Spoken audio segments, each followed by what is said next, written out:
Today I'm not gonna focus on techniques or exercises. Instead I wanna talk about the psychological side of training. When you boil it down, working out is just doing the same things over and over again.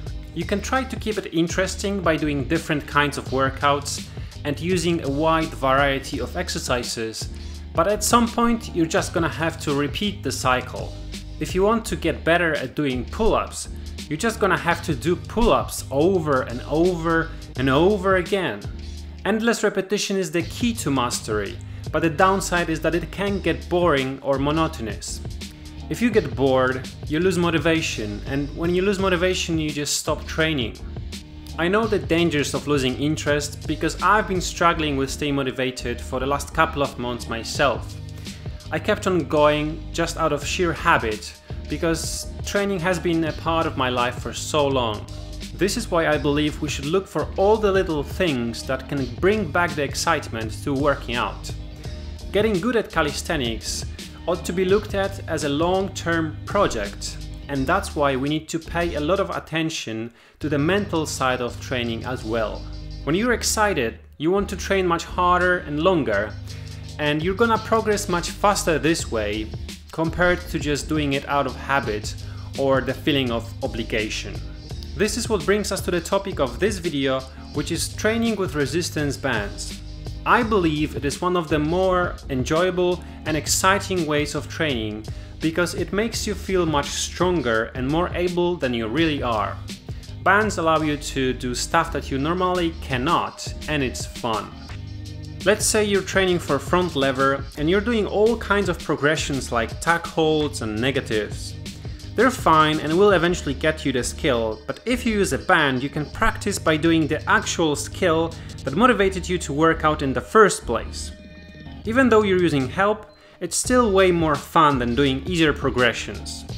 It feels like front lever and it tricks your brain into thinking that you're much stronger. Of course, you need to adjust the difficulty, as the exercise still needs to be demanding. It's not going to be fun if it's too easy.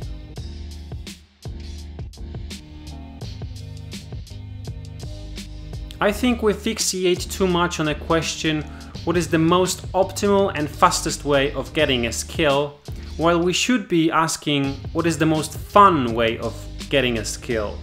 I've done this mistake so many times where all that was important to me was the answer to the first question. I didn't care for the journey, I just wanted to achieve the goal. But when I finally got it, I realized that nothing has really changed. If I didn't enjoy the journey before, I still don't enjoy it. However, now that I have achieved the goal, which was the only thing motivating me to keep going, I stopped training because there's nothing pushing me to do it, and I quickly lose the skill. Now I know that it isn't a sprint, it's a marathon. And if you don't enjoy every step of that marathon, you're doing something wrong. There's no finish line after which you stop. Your goal is just a stepping stone to the next one, so don't fixate on it too much. When you're trying to learn muscle-ups, it's so much more fun to do multiple reps with good form using a band, instead of squeezing out single reps of one elbow kicking ones. Will it get you the full muscle-up faster?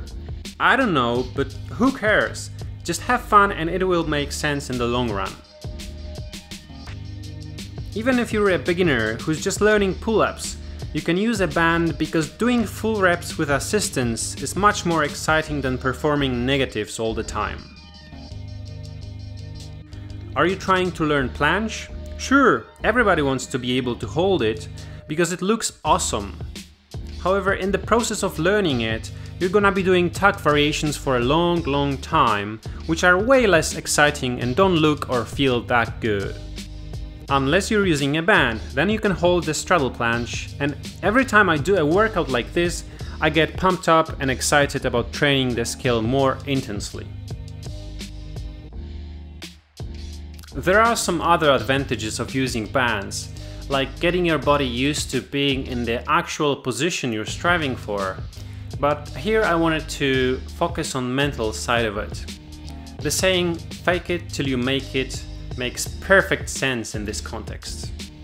So although I'm talking about resistance bands in this video, The important message here is allow yourself to have fun, even though it may not be the most optimal way of training. The meathead approach of pushing through pain works fine sometimes, but I believe calisthenics should be more about enjoying the movements instead of just cranking out the reps.